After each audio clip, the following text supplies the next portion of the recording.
I would like to start by thanking the organizers for arranging this wonderful and very important conference, and for giving me the honor of an invitation to the beautiful city of Cracow, where it would have been nice to give a talk on God and beauty. Alas, I shall have to give this talk remotely from Waco, Texas. Among the arguments for the existence of God, some are abstruse. They are of appeal mainly to logicians and philosophers and the like. Gödel's ontological argument is the example par excellence of this. Such arguments do not move almost anybody, and perhaps anybody, in the direction of faith. On the other hand, many religious people are very much pulled by this conviction that the world around them is deeply beautiful, and that this beauty tells the glory of God, as the Psalm says. At the very least, we can say that psychologically, the beauty of the world makes it easier to believe in God. The question before us today, however, is not about whether psychologically it does so. I shall assume it does, and it will in fact be a part of one of the arguments, but whether the beauty of the world, as well as other considerations having to do with beauty, provide an epistemic reason to believe in God, whether they provide at least a little bit of evidence for the existence of God.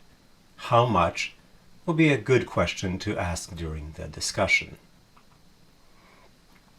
I'm going to sketch three families of epistemic reasons connected with beauty and directed at the existence of God. The first will be based on the very concept of beauty. The second will be based on the empirical fact that we have a sense of beauty. And the third will be based on the arrangement of the world, which is what you might call friendly to beauty.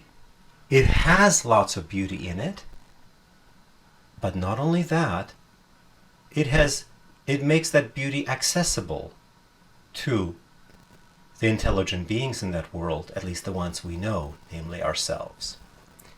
And then I will end by comparing the argument from beauty with the argument with design arguments, and discuss the problem of evil and whether it has an analog in the problem of ugliness.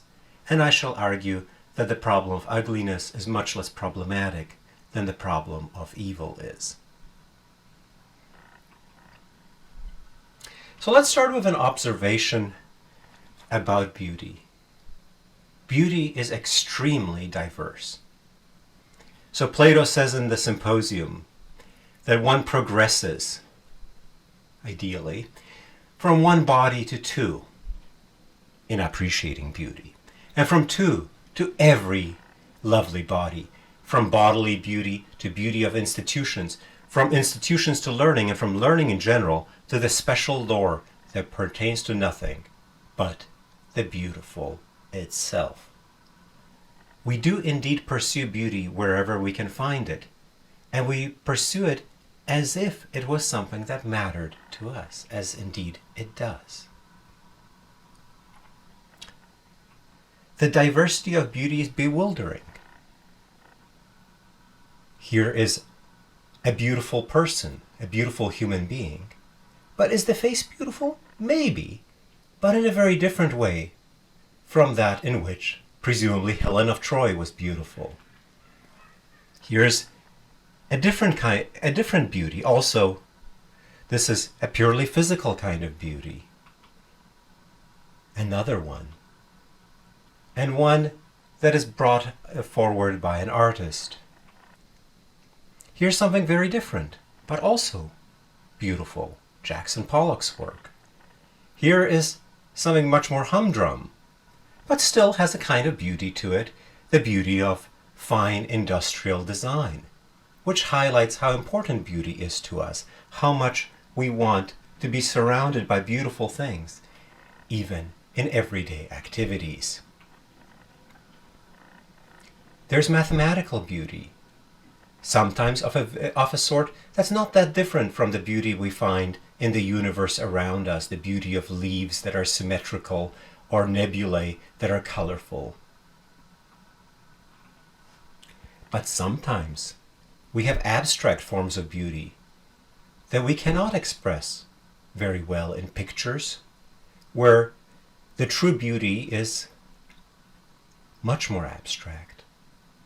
We can express it in words, or at least we can express the thing that has the beauty in words. Maybe the beauty itself we may not be able to express in words. Maybe we can only grasp at it once we've expressed the thing itself in words.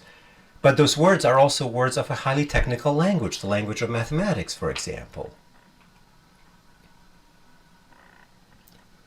We have the beauty of poetry, which has two forms.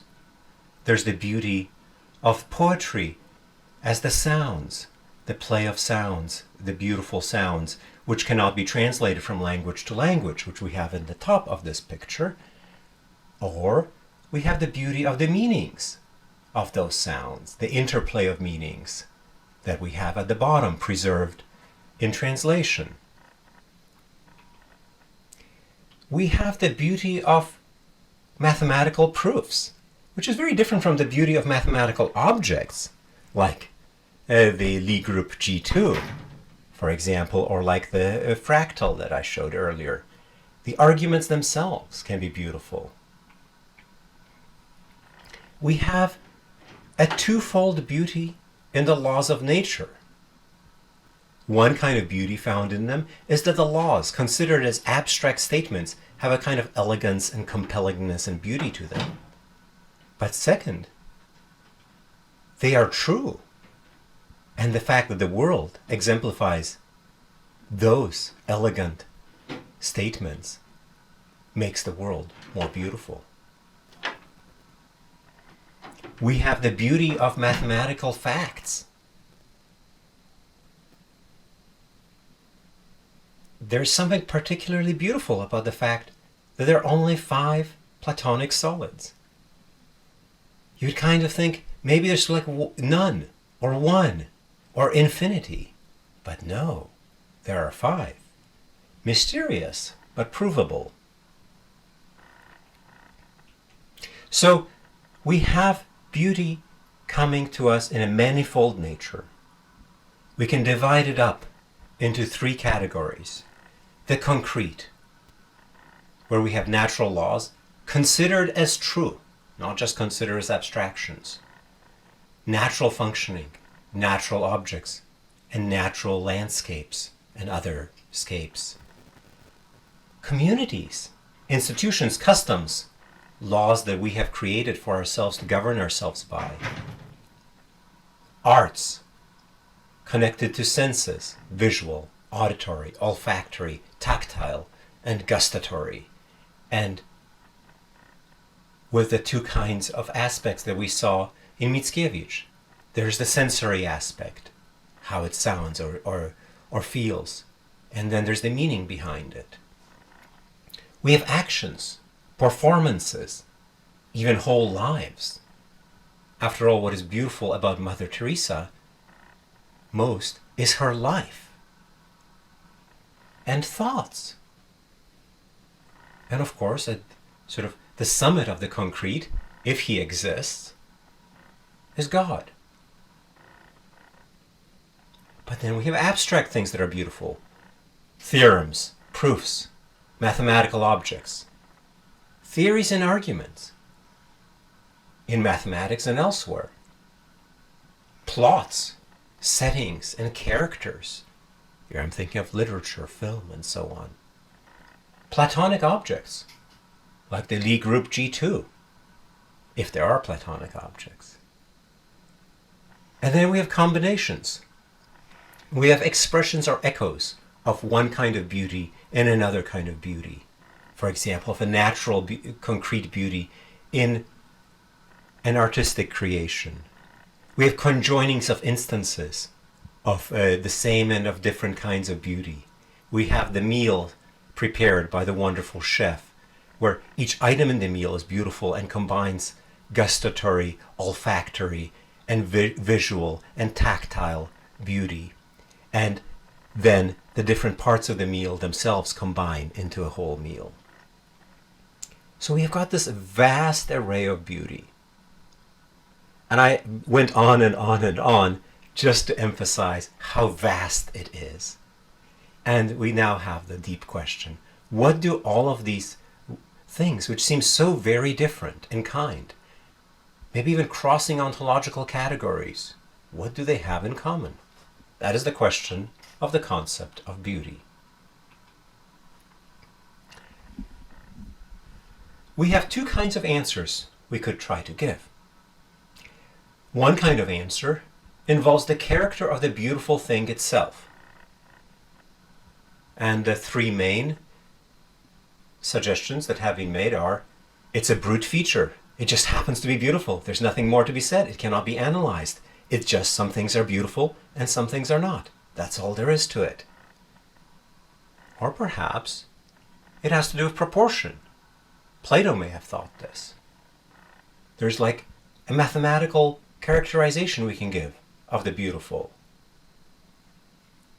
Or perhaps it is goodness that makes things be beautiful. But there's another approach, perhaps a more modern one. It's not so much the thing that is beautiful. Well, the thing is beautiful, but what makes the thing be beautiful is its relationship to something else. And here we have three primary options for what that thing it is in relationship to is. Us, the perceivers, the creators of the beauty, which could be us, but could be something other than us as well. Or it could be a particular metaphysically or ethically special being, like God.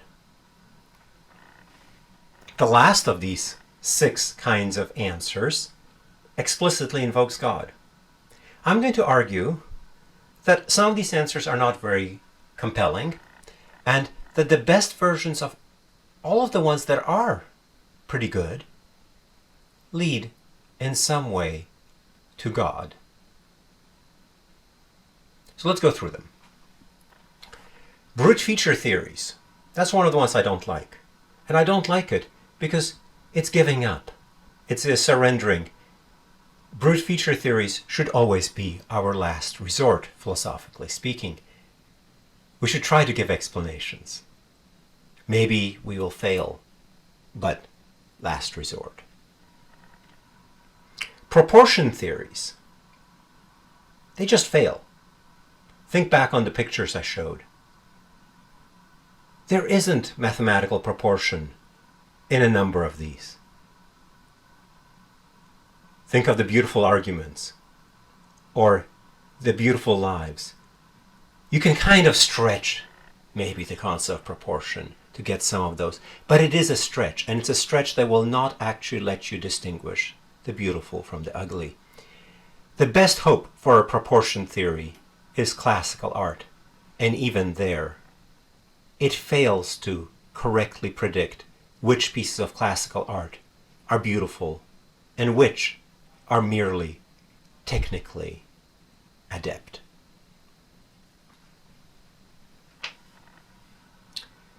The good is particularly promising among the theories focusing on the character of the beautiful thing. I think it's promising because the good involves a similar kind of diversity to beauty. There are so many very different kinds of things that are good. Indeed, all of the things in the categories I listed earlier can also be good. So the goodness theory starts out well. It does justice to the diversity of the good in a way that proportion theories do not. It's an underappreciated theory, and I think the main reason it is not appreciated is because of a focus by thinkers on things that are beautiful but evil. For example, Leni Riefenstahl's propaganda film Triumph of the Will. It has a kind of beauty to it, but it is promoting the horrible Nazi ideology.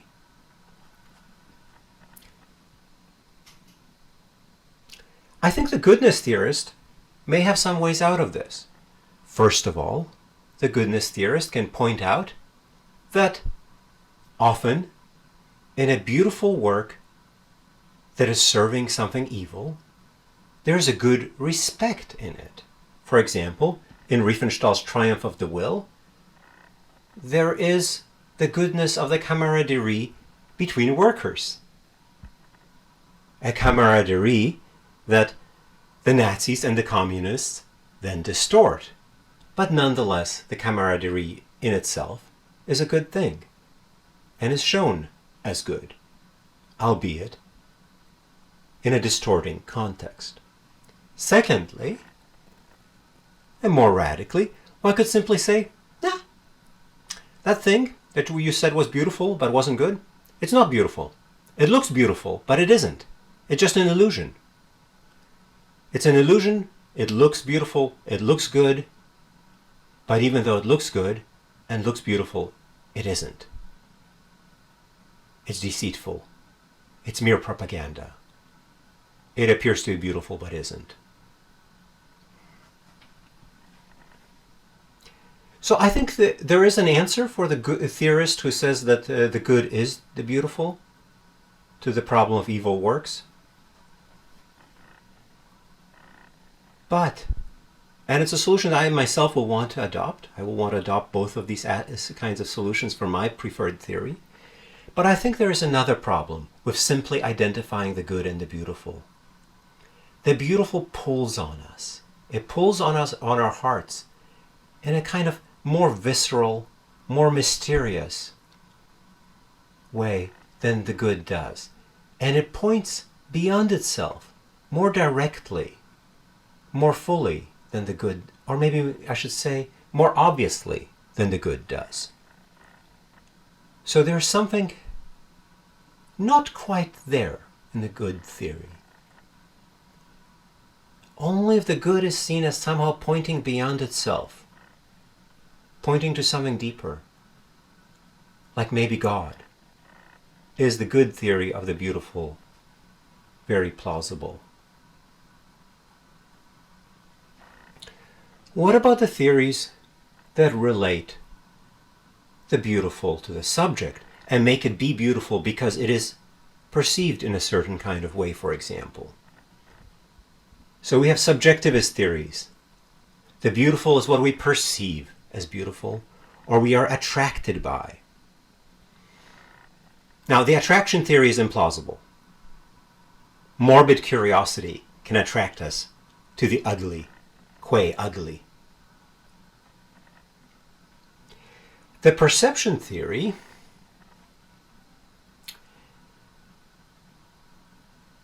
seems to require there to be something like a quale, a subjective kind of feeling of beauty. But the problem of the diversity of beauty comes back at the level of this quale. For there isn't a single feeling, a single kind of quale that one has in one's mind when one listens to Beethoven's Ninth, or eats a piece of culinary art, or reads a mathematical proof.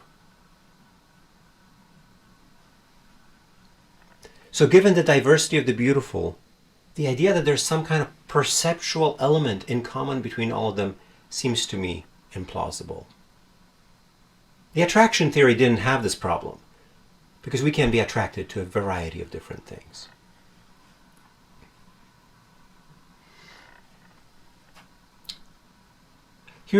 But maybe we should be a little more intellectual about this perception. Maybe it's more of an intellectual perception than something sensory where there's a quale. Let's think about that kind of version. The subjectivism can come in different levels of subjectivism. You could have a particular level subjectivism. Every particular thing perceived as beautiful is beautiful to the perceiver. You could have a rules theory. As a society, or as a human race, we have rules of beauty that we have socially instituted, and everything that accords with those rules is beautiful because it does so. So the beauty is explained in terms of us, the perceivers, the social perceivers. Or we could have a subtler theory, a kind of version of David Lewis's theory of laws of nature, on which those things that are beautiful are precisely the ones that are going to get counted as beautiful by the best systematization of our judgments of beauty. Our social judgments. I don't think any of these three theories is very promising. First of all, the particularist theory fails from the problem of bad taste. It cannot explain what it is for somebody to have bad taste. Because the person who allegedly has bad taste, their judgments of beauty are just as true for them as for anybody else, as anybody else's are for them. The particularist theory does not make possible error, and yet error as to beauty is clearly possible. The rules and patterns theories are too extrinsic. They ground beauty in society. Now suppose that I am far from society perhaps, maybe on an island, and I'm contemplating some piece of beauty. And while I'm doing so, there's great social change going on away from where I am, and the rules change. How people view beauty changes. Surely, my judgment that say this landscape is beautiful or ugly doesn't change in truth value just because far away people are starting to talk differently and starting to appreciate things differently. There should be something more intrinsic about beauty. It should be sort of closer to the perceiver and the perceived, rather than grounded in far away contingent things. The subjectivist theories also make it somewhat mysterious why beauty matters. They have to talk about contingent benefits. And it seems like there's more to the importance of beauty than that. Here's another option. Maybe the beauty is relative, but not to a society, but to a kind of perceiver, a natural kind of perceiver, such as a human being. The beautiful relative to humans is maybe what a properly functioning human perceives as beautiful. Now there's room for error. Some humans are not properly functioning. Their judgments don't matter.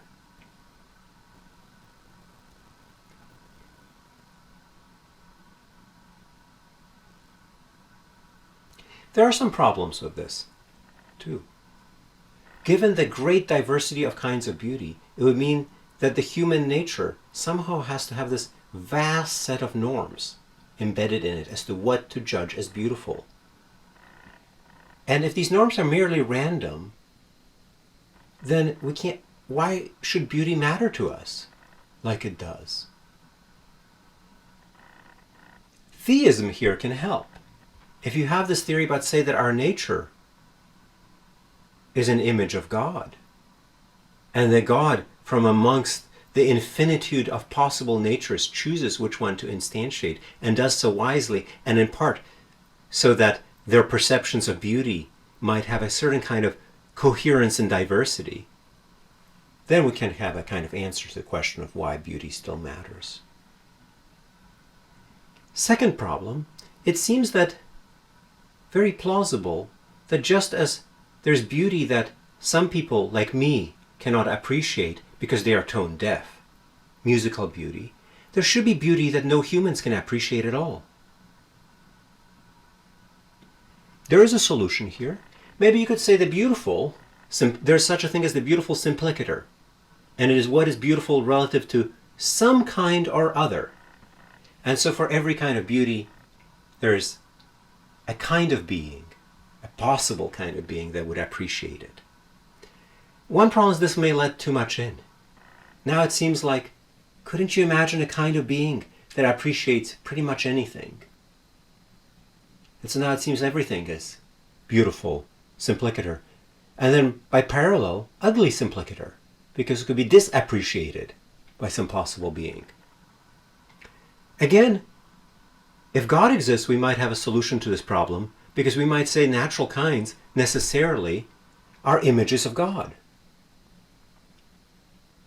And not every combination of judgments could be natural to some kind of being. Certain combinations just couldn't be there because they could not be found in a nature that reflects God.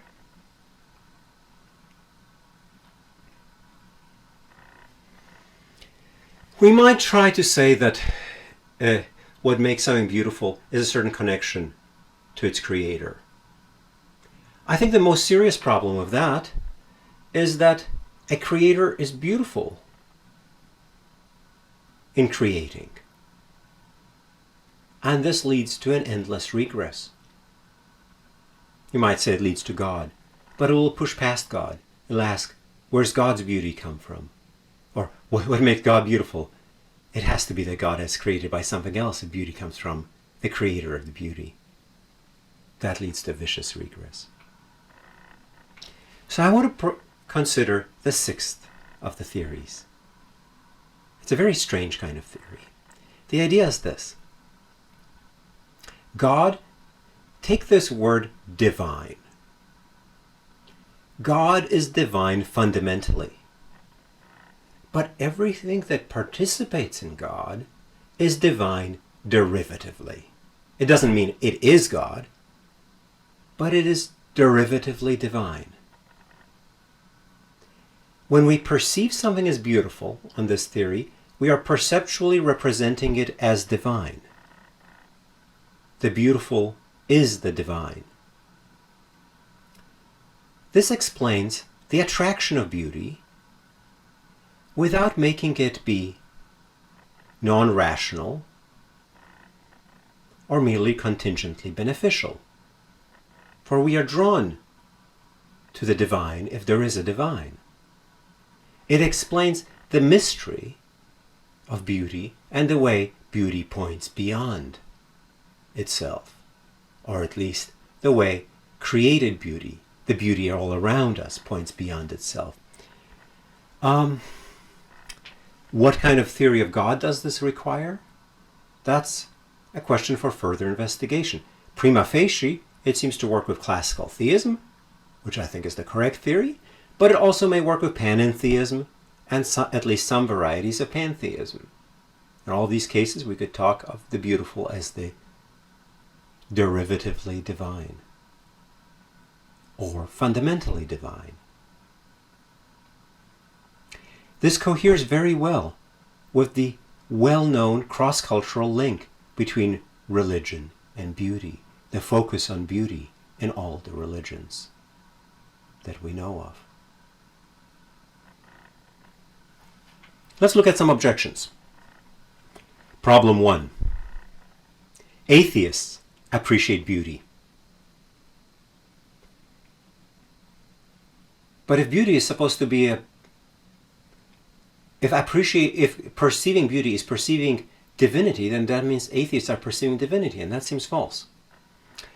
Well, we have to be careful.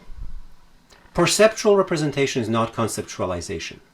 When we see red, I think we are perceptually representing it as giving off light in a certain wavelength range. But we're not conceptualizing it as such. That's just what it means for it to be red. But we are not aware of that, always. Problem 2. It seems a little extrinsic that beauty would be connected to God in this way. Isn't it that the Rocky Mountains, for example, or the Tatras, are beautiful in themselves and not just in connection with God? Well, here I think we want to say this. Participation in God is very intimate. The very nature of creatures and their accidents is to be by participation.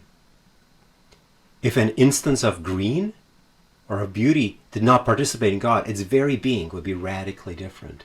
So it is actually, maybe in some sense it's extrinsic, but it is also in some sense deeply intrinsic. Here's another problem. Doesn't this make for too much beauty? On classical theism, everything is God or participates in God. So everything is beautiful. Maybe. Two options to get out of this. First, let's relativize this theory a little bit. Beauty to a kind of being, K, is a divinity perceivable by beings of kind K. Then maybe we could say that everything's beautiful simplicator, but not to humans. Humans are not capable of recognizing the divinity of everything. And so, some things aren't just not beautiful to humans, but they are beautiful to some possible kind of being. Another option, everything is beautiful, even a dead cat, but we have to see it the right way, see it in its divinity, and that's difficult. And of course, participation in God can come in degrees, and so can beauty. We also have the problem of evil beauty, which I think can be handled in ways very similar to the problem of evil beauty in connection with the good theory of beauty.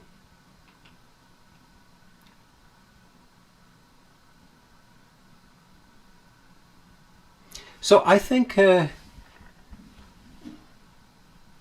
some of these theories that we had have promise, but all the ones that have promise involve God,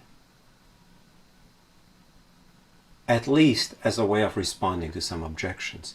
And hence we have an argument for the existence of God based on the concept of beauty. Let's quickly think about some other arguments.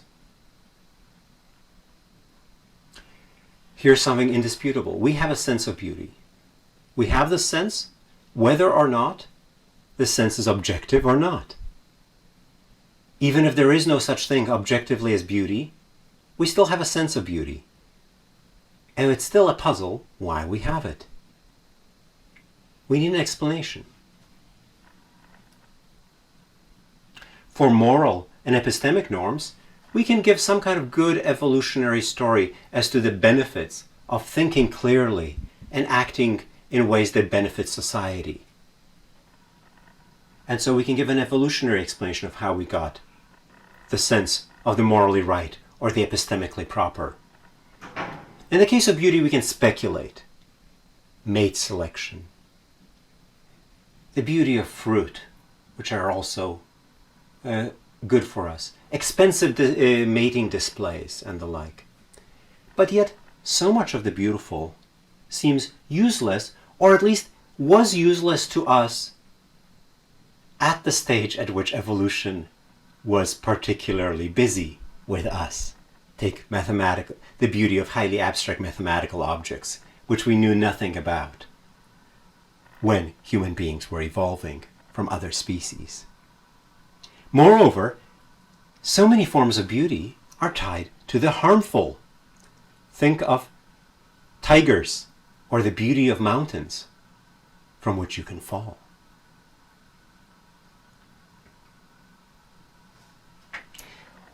We can try to come up with speculative evolutionary theories about the sense of beauty. I am not particularly convinced by these, and I think they're not going to cover all the cases of beauty. We can again discuss this during the discussion if we wish.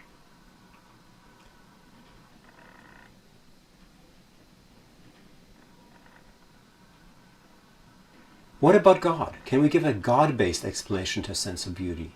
Well, yes. But it will be different depending on whether beauty is objective or not.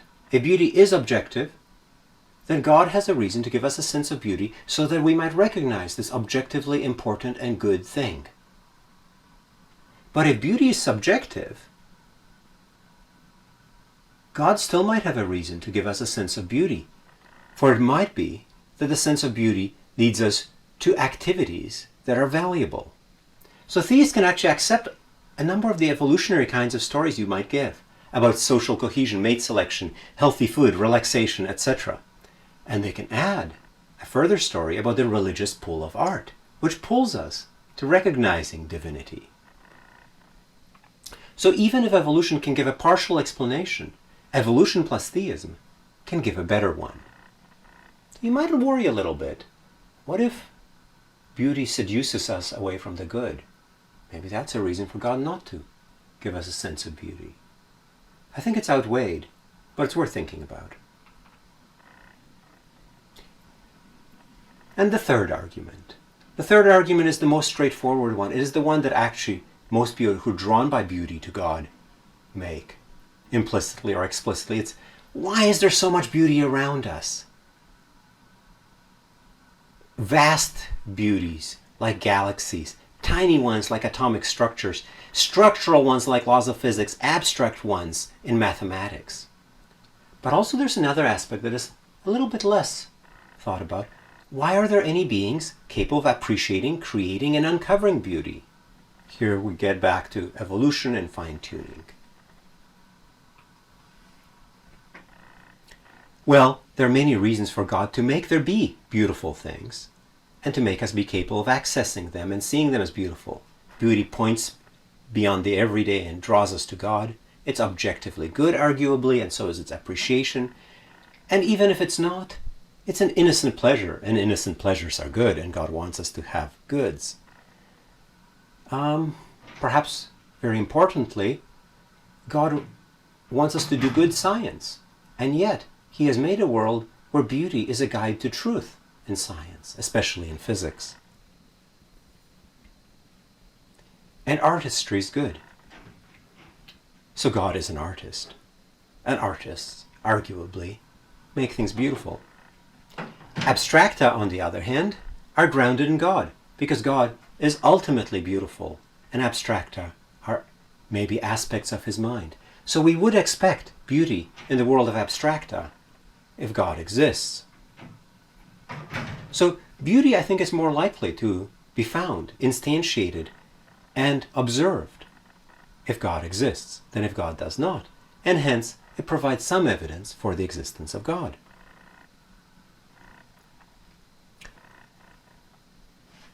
I think the conceptual argument from beauty is in some ways actually stronger than the argument from morality. Why? I think the divinity theory of beauty is a better theory than divine command theory is. And I think they're pretty good non-theistic moral theories. But I don't think there are pretty good non-theistic aesthetic theories. On the other hand, subjectivism is more attractive for beauty than for morality. And moral reasons perhaps are overriding in a way that makes them more mysterious. So in some ways maybe the argument from beauty is not as strong as the moral argument that is more familiar to us. On the other hand, the argument from the sense of beauty I think is stronger than the argument from the moral sense, because the evolutionary benefits of moral sense are much easier to find, while those of beauty are much more mysterious. What about the problem of evil?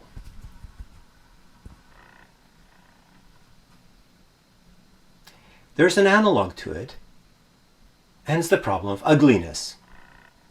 And it sure looks like there are things that are ugly, as you can see. So design arguments for the existence of God are weakened by arguments from evil, or maybe even overthrown, some people would say. Are arguments from beauty similarly damaged by ugliness? I don't think so. It's a lot easier to give an Augustinian, holistic solution to the problem of ugliness. Artists use ugly things as parts of greater works, and in the light of the whole, an isolated ugliness can be unimportant or even beneficial. Look at this ugly hand here, holding a stick. It looks like, I don't know, some kind of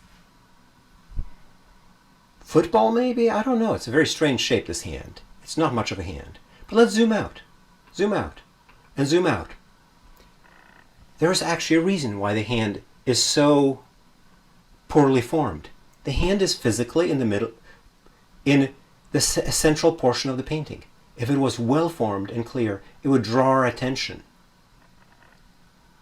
And draw our attention away from the things that are significant in the paintings. The two persons, the umbrella, the clouds, the light. It is important for this painting that the hand not draw our attention? So it is very plausible that often that ugly things are subsumed into a more beautiful whole. In the moral case, this is a risky kind of argument to make, for it risks treating the suffering of individuals as means, treating them as means.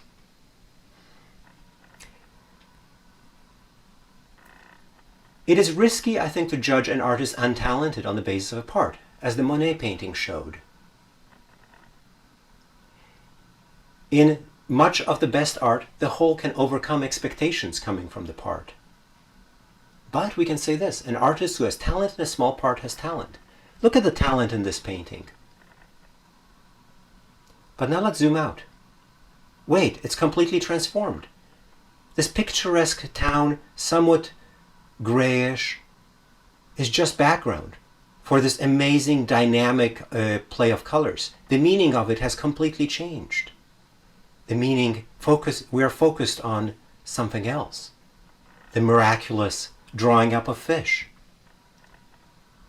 And yet, even from the part, we could see talent in the painter, even though we couldn't see the meaning of the whole.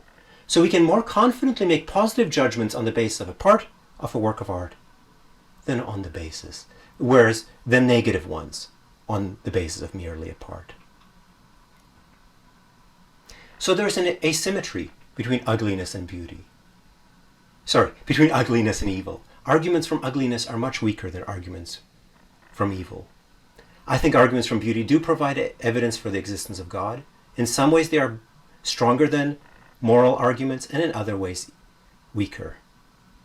But they are less subject to the problem of evil, and that makes them particularly significant in a time when the problem of evil is the main argument against the existence of God.